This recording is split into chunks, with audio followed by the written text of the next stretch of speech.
Hi, besties. It's Amir Yas. Welcome back to the Vault podcast. I'm here with my girl, Monica, and the fabulous Jackie Goldschneider from Real Housewives of New Jersey, author, activist, someone that I look up to. I read her book, The Weight of Beautiful, and it meant a lot to me. So thank you for being here. Oh, thank you for having me. Of course. We're so excited. All right. Should we just dive right into it? What are your thoughts on this reboot? Like, what is happening?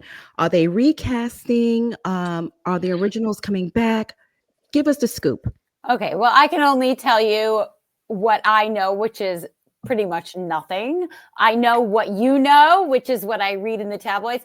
From the little bits that I've heard from people who think they're on the inside, is that they are actively looking. Well, I know they're actively looking because I see the casting agents sneaking around my town. Like they were in my parents' Facebook group for my town looking for people. So Wow. I know that they're casting, that's for sure.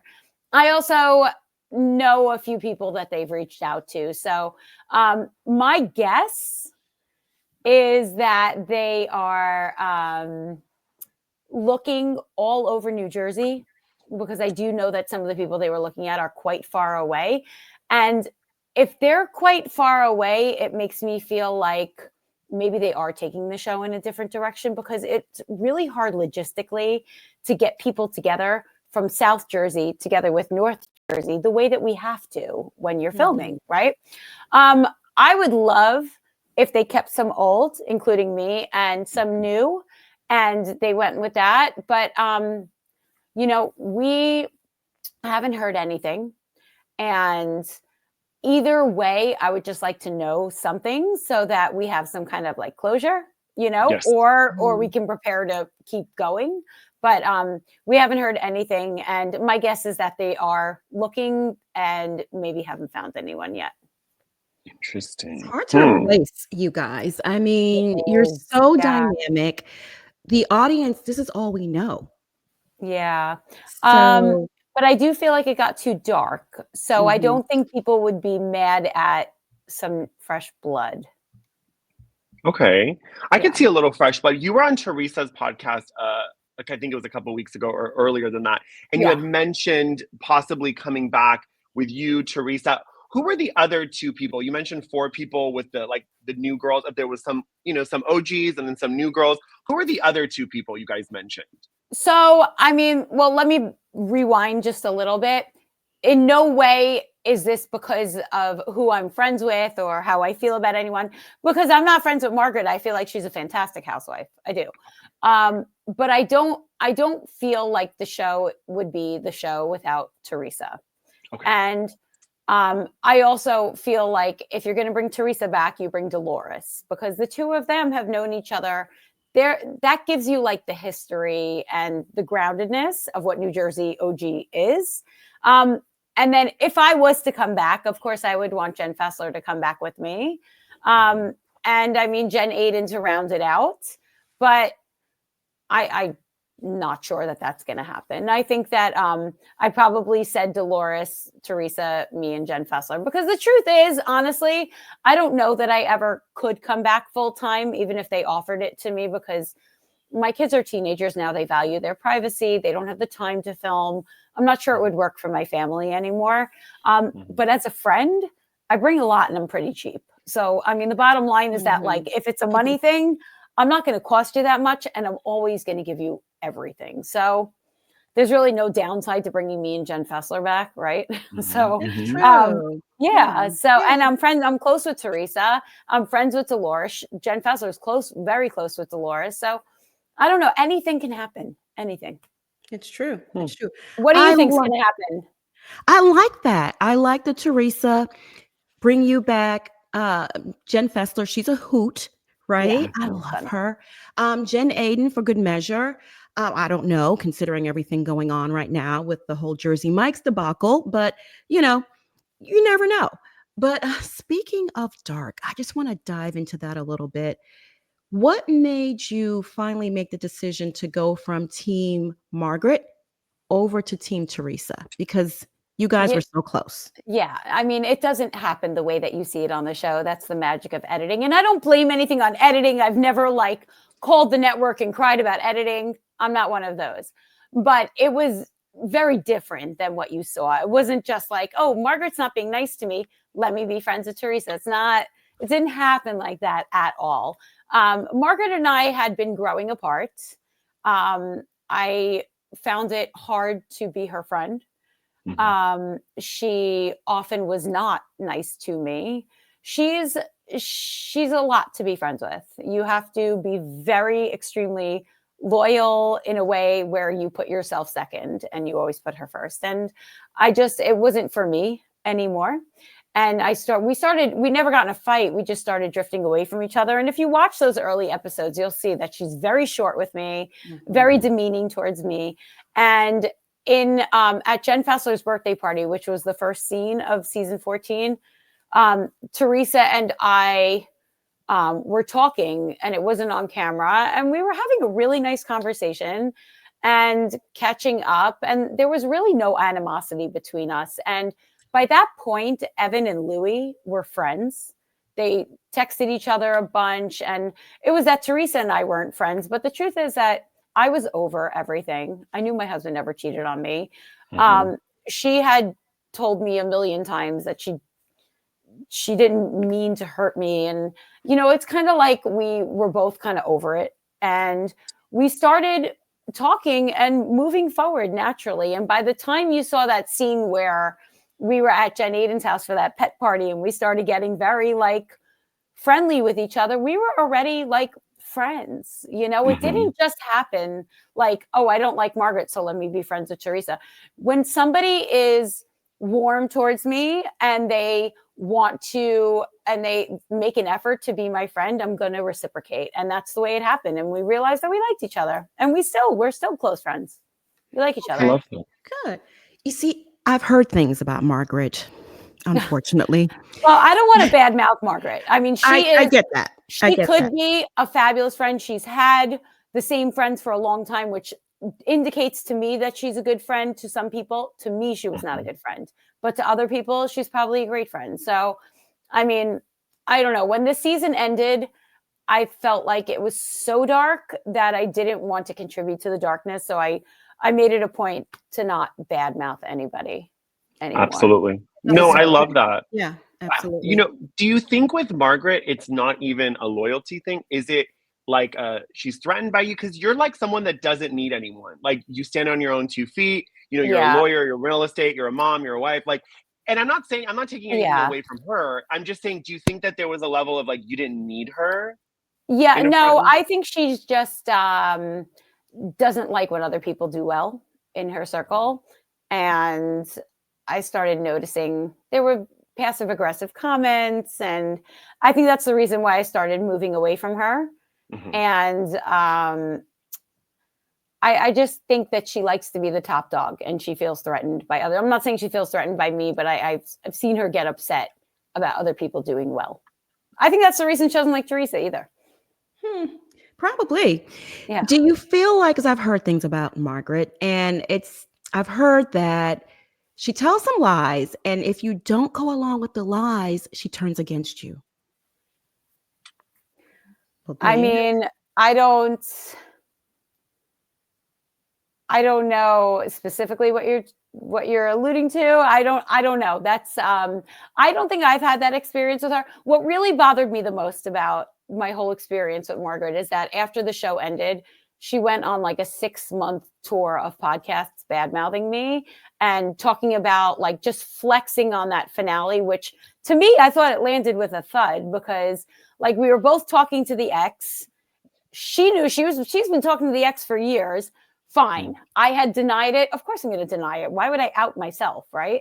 So, and then I came clean at finale and Teresa didn't give a shit. So like it didn't land. You know what I'm saying? If Teresa had stood up and said to me, you motherfucking liar, like then it would have been an explosive finale, but that didn't happen. And like, we're good friends. So it didn't land the way, but she went on a 6-month tour of podcasts, just bad-mouthing me.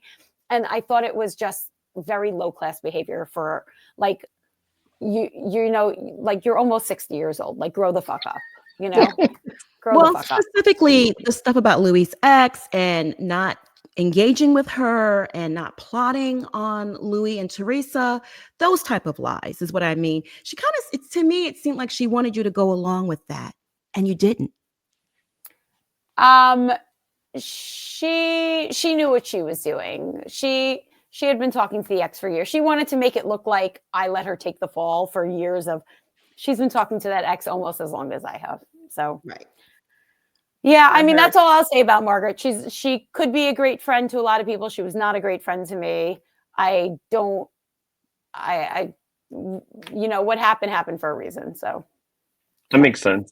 Did you guys have an off-camera relationship? Like you had like a friendship off camera. It was not just for the show. Like, oh no, I was close with No. Margaret off camera. Yeah. I was close with her until we weren't.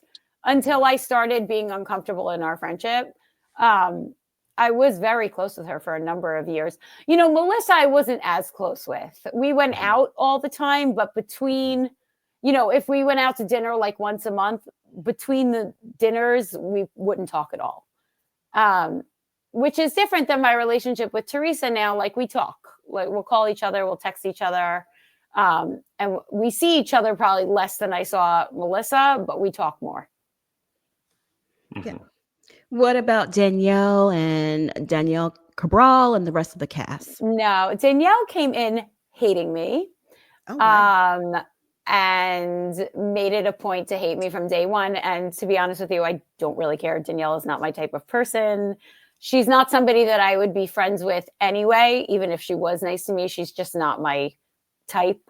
I'm not into her. Rachel I was friendly with, and then I feel like Rachel was really, really sweet and friendly and fun her first season. And then she just turned into like a really angry person her second season. And I don't, you know, they were only on for 2 years and I've been on this since 2018. So I don't really like think of them when I think of the show.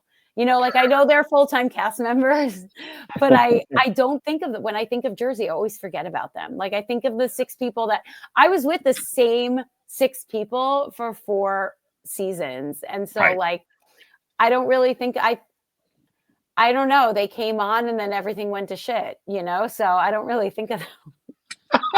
Are we saying they're to blame, Jackie, a little bit? I don't think they're entirely to blame. That would be unfair, but I do think they brought like a negative energy in a way, you know? Mm-hmm. Yeah.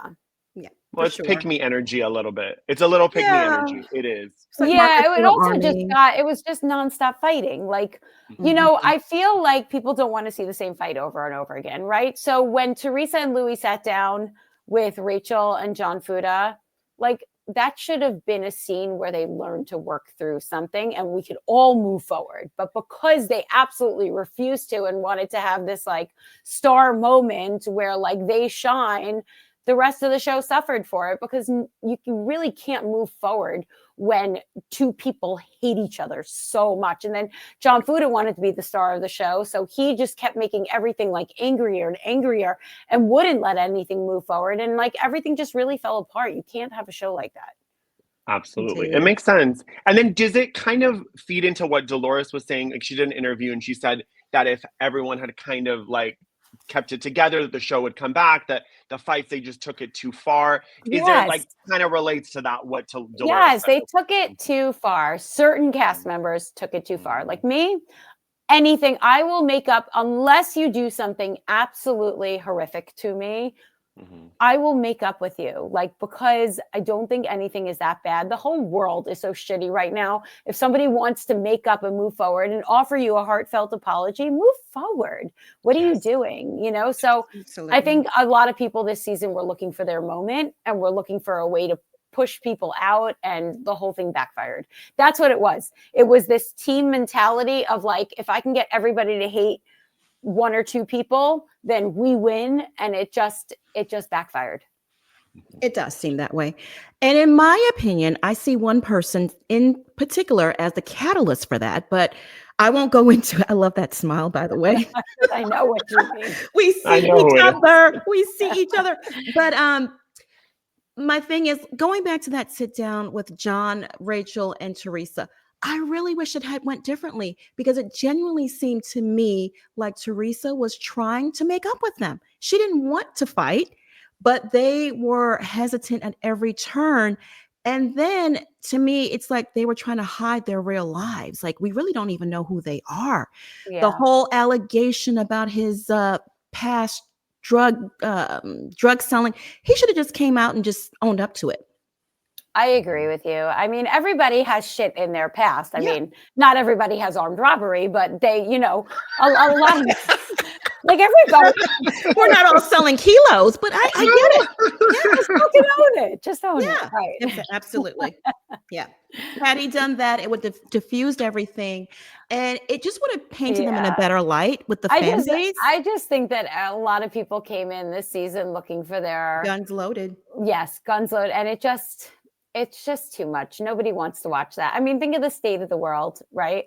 You tune into these shows for escapism, for a little nastiness and cattiness, but not for people to destroy each other's lives, and that's what we got. Yeah. Yes. Speaking of destroying our lives, what do you think about sprinkle cookies, Melissa? Sprinkle cookies. I think that Melissa is a brilliant entrepreneur. Like she has really good ideas of how to keep herself front and center and how to make money. And so I can't fault her for that. I just think it's time to like move on from using the show and your family. Like I wouldn't be comfortable bad mouthing a member of my husband's family in order to make myself shine. But I mean, they've been doing this a long time, so they look at it differently than I do. It makes me feel bad. I love seeing Melissa succeed. I really do. I wish her no bad. I never had a fight with Melissa. That's the thing. Like Melissa just couldn't be my friend anymore because Margaret demands that loyalty. But, I enjoy seeing Melissa succeed. I don't wish her any bad. I just wish it wasn't like at the expense of family. Absolutely. Well said. I mean, and speaking of Margaret and loyalty, with the meetings before the reunions, you were a part of those meetings, right? The very last one I went to for only about 45 minutes, and then I left because I just was not into it anymore. I just wasn't into the whole like destroy, let's destroy mode.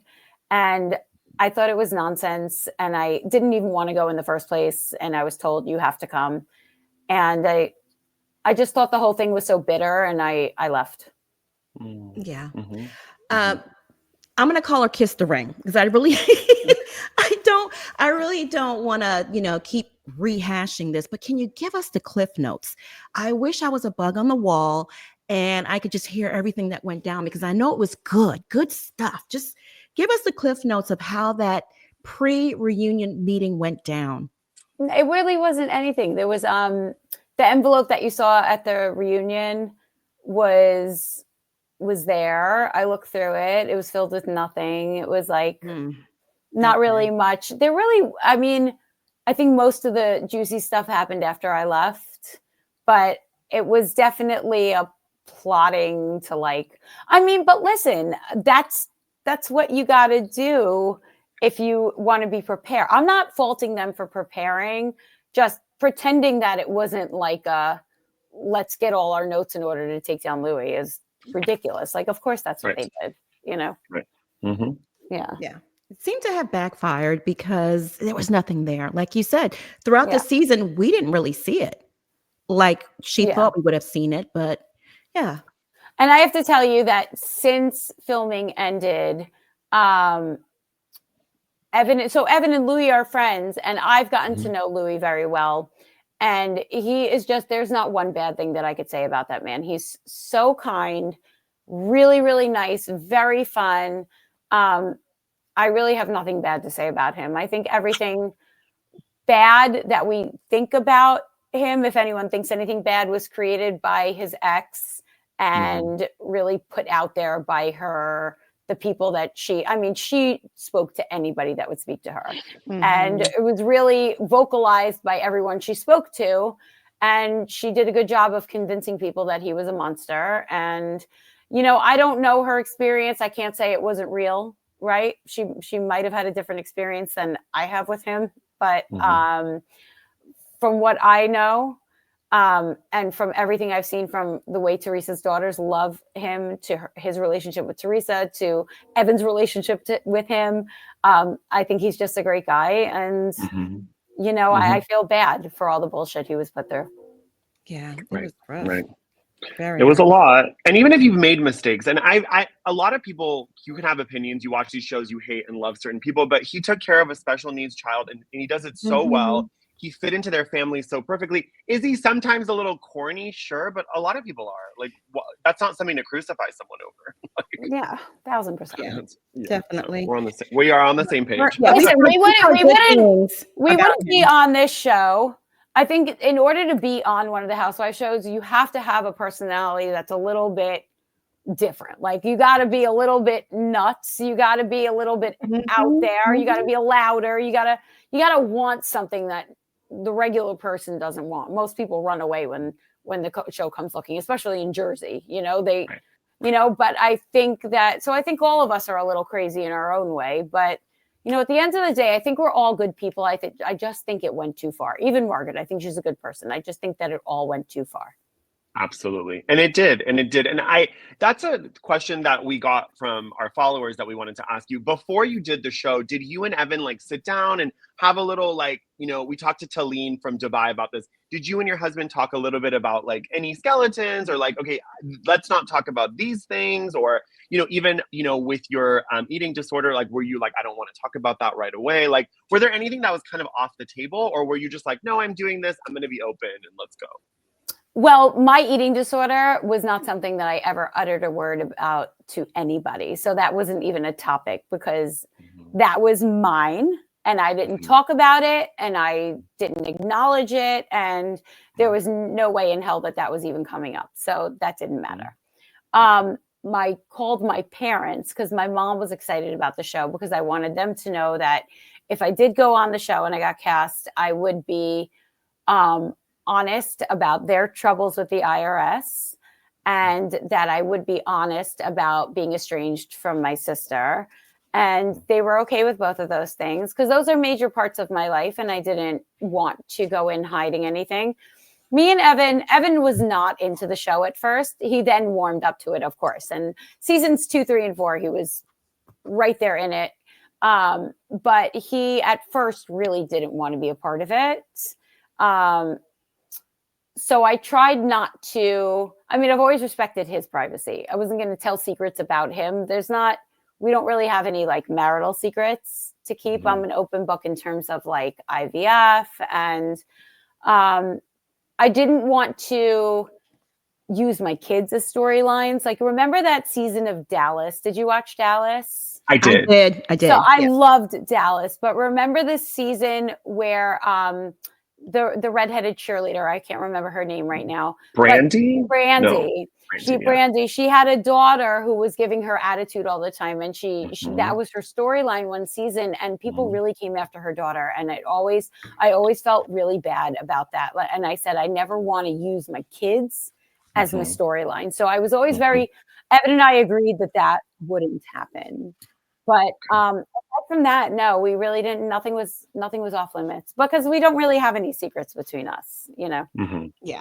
I love that. You seem to have a very healthy marriage and you're not problematic, you know? Or at least we don't see it anyway. And Evan, he's a great guy. He really like is. Evan. Yeah. He stays out of the drama. Unlike some other husbands. But we want your thoughts on the whole drama that went down with Jen Aiden and the blogs and stuff being leaked. Do you feel like that somehow maybe affected the show being considered for a reboot? No, I don't think that's why it got rebooted at all. I think that Jen probably got in a little bit of trouble about that, but I don't, filming was over by the time. Right. So it didn't contribute to any of the animosity while we were filming. But no, they wouldn't reboot it. I mean, at the end of the day, it's all about money, right? So it's all about what's going to make Bravo money. It's a business. And so if the show was working, I don't think they would care that a few no-name bloggers, got screeners. I think the show wasn't working, and that's the reason why. Mm-hmm. Well, I think our ratings dropped. Yeah. Oh, yeah, that too. Because that whole thing was just crazy online, the back and the forth, and people doing interviews about it. Yeah. Yeah. And I'm not defending that. I don't think it was obviously smart to send screeners when we're not supposed to. However, I do think that was Jen feeling like somebody really needed her and loved her. And, these people don't love you, but it's easy to get lost in the people telling you things online. Somebody said to me, don't believe any of the hate, but also don't believe the love. Like none of it's real. None of it's real. It's just social media, right? And I think she got caught up in developing real relationships with not real people and accounts, Right. Yeah. You gotta be careful. Yeah. You can get caught up in it, and speaking of social media, I wanted to ask you were you like surprised by the reaction with the kid's birthday party? Because I've been to birthday parties where it's just pizza and you do some gift bags, but it was like, it's never really, I don't have kids, it never really crossed my mind. And even from that, but so many people had opinions about you bringing that box and throwing it down. I thought you were just having a birthday for your kids at your house. I don't know what the big deal was. Yes. So first of all, I will tell you that that's the way I'm raised. So my mother's Israeli, and it's like, that's the way we had a party. Like nobody put the gift bags into a fancy thing. We just opened the box and everyone talked. I mean, at the end of the day, that's what the kids want. They want the gift. They don't care about the wrapping. Right. And yes, I recognize that for Housewives, it might have been a little less fancy than people are used to, but that's honestly the way that I throw a party. I get pizza. They were 11 years old. Mind you, they're turning 17 soon. So that's how long. And that wasn't even my first season. So it was their 11th birthday. It was a sports party. 11-year-old boys, that's what they want. They want sports, cake, pizza, and they want to be outside, right? Yeah. And I gave them everything they wanted, and they had a great time. I was surprised that there was backlash against it. However, I think that that's the perfect example of what a Housewives petty drama should be. It's petty. You can have an opinion on it. You can get in a fight about it, and then everyone can make up and move on, right? That's what it should be. Yeah, absolutely. So I watched you on Teresa's podcast and I loved it. I think you two make a great duo. Would you consider doing a podcast with Teresa if the opportunity were to present itself? I never say no to anything, but I don't think that would happen because I have a podcast with Jen Fessler on iHeart called Two Jersey Jays, and we do very well. And Teresa has hers on her dad, and it's called Turning the Tables. And so I don't know that that would ever happen, but I don't say no to anything. And I get along great with Teresa. We have very easy conversations and we laugh a lot. I don't think it's a great idea to work with your friends. Right. I've seen a lot of friendships fall apart working together, but yeah, for sure. I mean, I loved recording with her, and she does a really good job on her podcast. She does. Amazing. I love it. It's really good. I think you would also be a good fit at Jeff Lewis Live. Have you ever done any of those tapings? Because it's you're quick. I haven't. No, I want to. The problem is that there was been 2 times over the past 2 years where we tried to get it so that I went in, but he records in LA usually. So when he's in New York, it's such a limited time period that it never worked out. But thank you for reminding me. I'm going to reach back out. Yes, you should. I think you'd be a great fit because we've had a lot of the Jeff Lewis Live people on here, and I feel like you're quick, you're humorous, you don't let the petty stuff bother you because people get sensitive, and if you do that, I think you'd be a great fit for that show. Oh, thank you. Yeah, you're welcome. You're welcome. Definitely a good fit for that show. Tell us about your book that's coming out. Oh, thank you. So the hardcover came out in September of 2023, but the paperback is coming out on February 4th. I'm really, really excited. The cover is not a picture of me.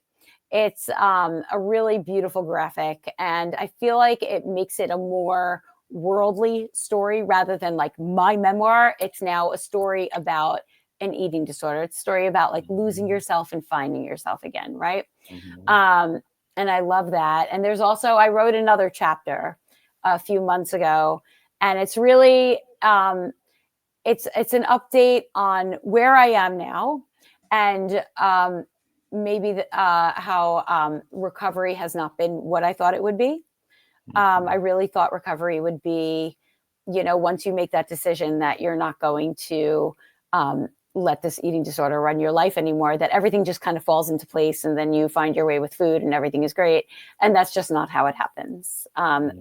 And I also hit a real roadblock with all these new diet drugs. Really threw me for a loop, and it made it really hard to get bigger as the world was getting smaller around me. Wow. Yeah. So I talk about that. I talk about, I allude to what happened on the show and the lessons it taught me. There's a lot of good stuff in there. It's a really juicy chapter. So, ooh, I love it. Yeah, the weight of beautiful, and that extra chapter is going to be amazing. And for someone who's been through an eating disorder myself, and kind of looking back, like I lost 45 pounds recently, like not with one of the drugs. I did it like the healthy way, but I really talked to my therapist, and I was very intentional, and I really didn't backslide, and food didn't become the enemy. And it's like when you did the show that first season, were you picking apart yourself? Because whenever I do on-camera work, I will kind of pick myself apart, and I have to really step back and say, okay, you don't look like every other gay guy, and you're not like chiseled, but you are who you are, and I have to really like do the work. So was there a little bit of like that the first season of Jersey, because you're seeing yourself on camera? Yeah, I've always picked myself apart. I have not, it's only recently that I've been kind to myself. I've always put a lot of pressure on the way that I look, because, just if you read my book, that like, but when I was very overweight as a child, as a teenager, and I had a very, very hard time as a teenager. And so I've always kind of equated being overweight with being lonely and being sad. And so it's hard for me to break that mental attachment now. So it took me a long time. I was very scared of ever looking bigger, of ever feeling bigger, because I thought that would make me feel lonely and sad. So yeah, when I would watch myself, if I didn't look thin in a scene, I would be nervous about it. But I always made sure, I don't weigh myself anymore, but I always made sure that like I weighed myself so that I knew that I was okay. Yeah. Okay. That's fabulous. And, I think it's such a process. Have you talked to Crystal Minkoff at all about, because I know she was very open about it as well. Yeah. Crystal and I have spoken, not at length. I mean, I reached out to her a few weeks ago about something, but we should talk. She has a podcast now too. So on one of our podcasts, we will talk about it. But, she had something different than me. I think she had bulimia. I've never had that, because I was always scared that the calories would never fully come out of me. So I was never bulimic, but my God, did I starve myself. Yeah. I just didn't eat anything. Yeah. It was crazy. Crazy. But I'm very grateful to the show for that, because I don't know that I would have recovered if I didn't have like the whole world looking at me and watching me. And I knew if I said it out loud in front of the world, not that the whole world watches, but like in front of the world, that I wouldn't go back on it and let people see that it wasn't something, that could be done. Absolutely. I'm going to ask one more quick question, Monica. Sorry. About like, for people that are listening that are struggling with this, have you relapsed, and like, how have you been kind to yourself with that? Like, no. Okay. I have not gone backwards at all. Since the day that I chose to recover, my recovery has been much slower than I thought it would be, but I am almost there. I'm almost fully there. But I'm probably like 80% along now, right? But I absolutely still get scared sometimes. I get nervous about gaining even more weight. My weight comes in. I don't weigh myself, but I can feel it in my clothes. And like Right now, I'm a little heavier than I was a few months ago. And I have to keep reminding myself that weight fluctuates and that's okay. I'm also getting older. And like as women age, you gain weight. And I'm okay with it. Like I talk myself through. I have not gone backwards at all. It's just sometimes I don't make any new progress. I don't let in new foods. There are certain foods that I still have a hard time eating. And even like today, like we're planning a trip to Spain with the kids. And we have somebody who helps us with the trips. And she sent us an itinerary and it had a food tour, like a tapas tour. And I immediately, like my body I got nervous and I said, oh God, like how am I going to go from thing to thing to thing eating? And then I was like, calm down, like listen to your body, eat the things that look good to you. Don't eat for anybody else. Like I have to talk myself through, but that's part of recovery too. Right. And like, I'm good. I was good after 30 seconds of talking myself through and like, it doesn't sit with me any longer, you know? Amazing. If you can take it from days and weeks to like minutes, I think that's what works for me. Yeah. You know, and you realize you can quickly do the work. And this really helped me, especially with clothes. You wear the clothes don't wear you. Like you 100%. get to decide. And you buy new jeans. I was like, fuck the nice jeans. I'm buying new jeans. Yeah, like, you want to know something? Actually, a lot of pants, they have the extra material to just take them out a little bit. So I've actually taken a lot of my pants that I used to love and gotten them like made a size bigger. Yeah. Well said. You look beautiful, by the way. Thank you. You're welcome. Definitely like a little extra weight was good for me. It wasn't my best look being so thin. And just for the record, I don't, you know, whoever's on diet drugs, like that's great for them. If that's what they feel like they need, I don't, you know, I'm not bad mouthing anybody who's on diet drugs. I just worry about diet drugs taking over the entire culture and what it means for my daughter's generation. You know, she's 14, she's looking at the world. If everyone of a normal size starts to disappear, I worry for her generation.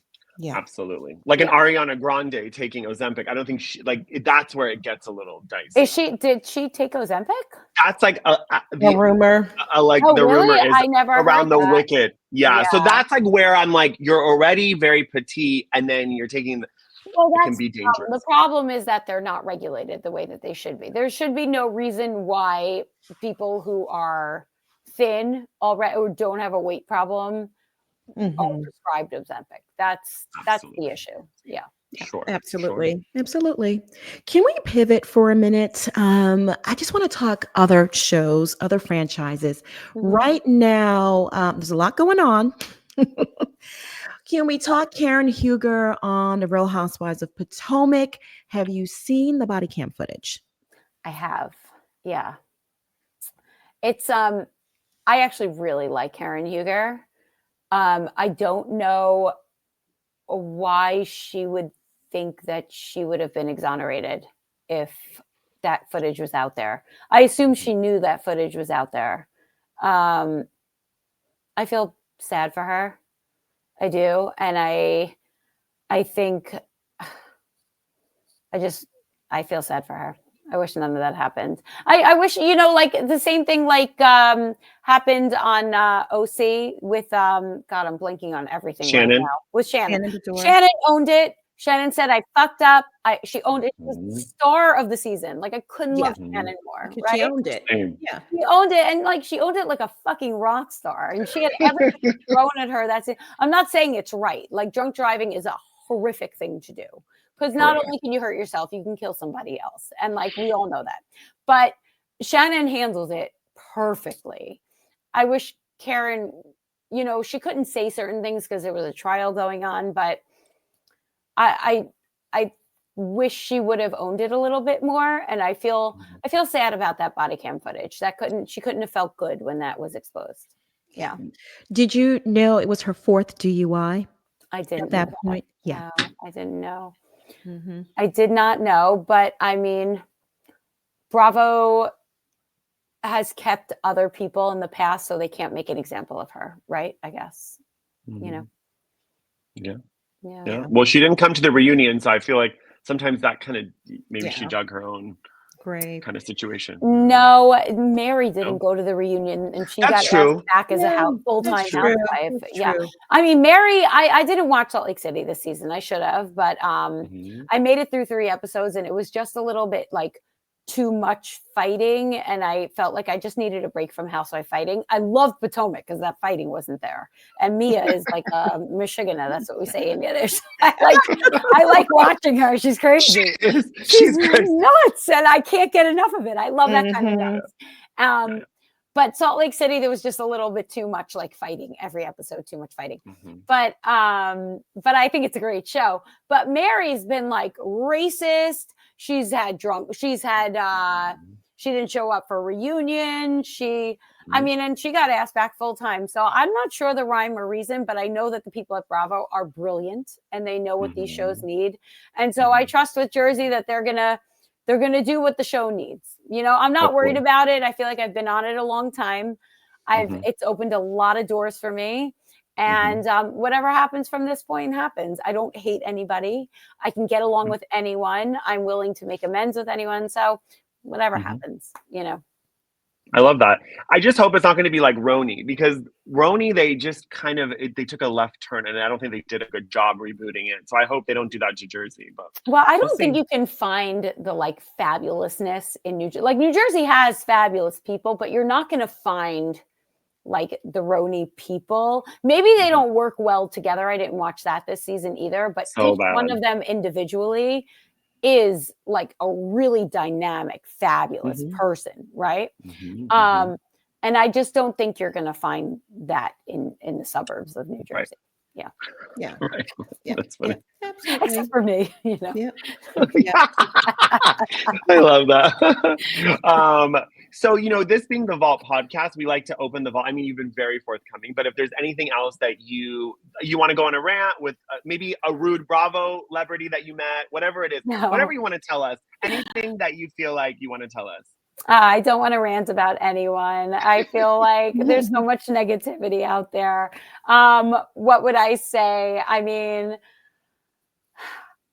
I don't know. I'm sad about the end of the show. I hope it comes back. Let's see, open the vault. What would I say? Rude Bravo celebrities. No one's really been rude to me. I think at BravoCon, you get these like personalities that think that they are like the centerpiece of the entire BravoCon. And I'm sort of like a watcher. I'm like a people watcher. Like I just stare, right? I just like watch. So I'm never going to be like, I don't look that much at like lists or anything, because I know I'm never going to be like the top housewife of all time. Like I'm cool. I'm good. You know, I think to be the top housewife of all time, you have to do something fucking crazy. But listen, I have nothing bad to say about my experience. I think it's all been good. And like my therapist says to me all the time when I freak out about what my future is going to be, she says, let life unfold. Like beautiful things happen when you just let life unfold. So that's where I am right now. I'm going to just throw this out there. Who is Andy's favorite? On Jersey? Yes. Oh, Teresa, hands down. Right. He loves her. He has a lot of history. If you listen to the way he answers questions, it's always Teresa. I feel like they're almost family. Like they've known each other since before they were both anybody, you know? Right. Yes. Right. Yeah. That's well said. I like that. Yeah. I like that a lot. Yeah. You mentioned being a watcher of the show, and I know that was something that was like on the show about you being a fan. What's wrong with being a Bravo fan? What was wrong with that? No, I just did watch the show. I don't even remember the earlier episodes, but I think now everybody who goes on these shows watch the show. Yeah, of course. But I will tell you that I never once reached out to anybody to be cast on the show. I never even thought that was in the realm of possibility. I mean, I watched these people like on my couch wearing pajamas eating Jell-O. You know, like I did not. And Siggy Flicker lived a few blocks away from me, and we would see the trucks outside her house, and we would drive by, and Evan would say to me, like, who the fuck would do? I hope it's okay that I'm cursing. I'm a big you can curse. We love my it. father is a huge cursor, and I knew the word fuck when I was like 6 months old. So like he would say to me, who the fuck would do that? Who would put their life on camera? And then like literally a few months later, I was like, can I talk to you about something? So, I mean, I was a watcher of the show. I think the issue was that I went to the book signing, which it wasn't even a book signing. She was just promoting like she wasn't even selling the books. Like I didn't even buy a book. I just took a picture with her, but I was like strolling my kids by and I was like, oh, it's Teresa Giudice. Like if you don't love the show, why would you want to be on it? You know? Sure. That's well said. That's really funny. I love that. Speaking of shows, Traders, would you ever do that? Or like any realistic shows? Or I don't watch Traders, but I've heard that it's great. But yeah, for sure. I would do anything. I like saying yes to things. I like new adventures. The only thing that would hold me back is being away from my kids for too long because, I have 4 teenagers and like, if you think kids are needy when they're little, whew, none of them drive yet. And like, when we get off of this, I'm getting back in my car and going to do like 3 basketball pickups. So it's a lot. So for me to leave Evan alone for a long time with all the kids is, probably not ideal, but he would he would want me to take anything, so I'm always open to new adventures. There's rarely things that I don't enjoy doing. I always try to enjoy what I'm putting my time into. Yeah. I love But yes, I would do Traders. I would do. And you're a lawyer. You're a lawyer. Yes. So you think strategically, and I think you would do really well. Oh, thank you, Monica. I think so. I would watch that. welcome. I would watch that. No. I was not going to say this, but I feel like now we're friends, so I'm just going to say it. But we got a lot of these messages about your lovely husband. The gays love him. So people are saying we get so many cameos. I get no fucking cameos. I'm okay with that. I mean, like, but he gets so many. I'm like, why are you getting all the cameos? They're like, I love you. You're so hot. Can you say hi to I'm like, okay, I'm okay with it. I don't care. Right. I'm secure in my marriage, but I love that. I love that. That's really funny. So the idea that someone threw out, which I liked, was that you guys host like a drag brunch. You host a drag brunch and then you bring Evan along in something tight. So this is what the gays want. I'm the messenger. 1,000% he would definitely do it. If you want to help me organize it, let's do it. Where are you? You're in California, right? I'm in Orange County. So I know a lot of drag queens, and I know one's in New York and I know one's in Jersey. Oh, really? Yeah, let's do it. Okay, let's do that. That would be fun. That's what people want. I would love it. Yeah, let's put it together. Wonderful. We'll talk offline. But thank you for being here. We really appreciate you being here. This was really, really fun. I hope I didn't badmouth too much in the beginning. I didn't mean to do that. Girl, not enough. Not enough. No, you were kind of, brighten up the world. It was a nice balance. Yes, you were very well behaved. So we loved having you. And for everyone that was listening, it's The Weight of Beautiful, and it's The Weight of Beautiful. So the hardcover is out, but the paperback is coming out on February 4th with the extra chapter. And I hope everyone pre-orders it on Amazon or Barnes & Noble. And I had a great time. This was really fun, guys. Thank you. Thank you again. And tell us where they can follow you. That would be wonderful. Oh, on Instagram at Jackie Goldschneider. I just joined TikTok a few weeks ago. And somebody already had my name on there. So I don't even want to know what they're posting. I haven't even looked, but when I went to get my name, it was gone. So I have some weird name. I think it's like Jackie Goldschneider 100. I don't even know what it is, but really Instagram is where I do everything. Okay, wonderful. Yeah. Well, everyone follow her and follow us at the Vault podcast page and like and subscribe and give us a 5-star review. And we're going to continue to bring you fabulous, fabulous guests just like Jackie. And you have to come back. You're always welcome. Oh, thank you. I would love to come back, and let's set up that drag brunch. We'll do it. Yes. We will do it. Thank you, Bye, guys. besties. Bye. Bye.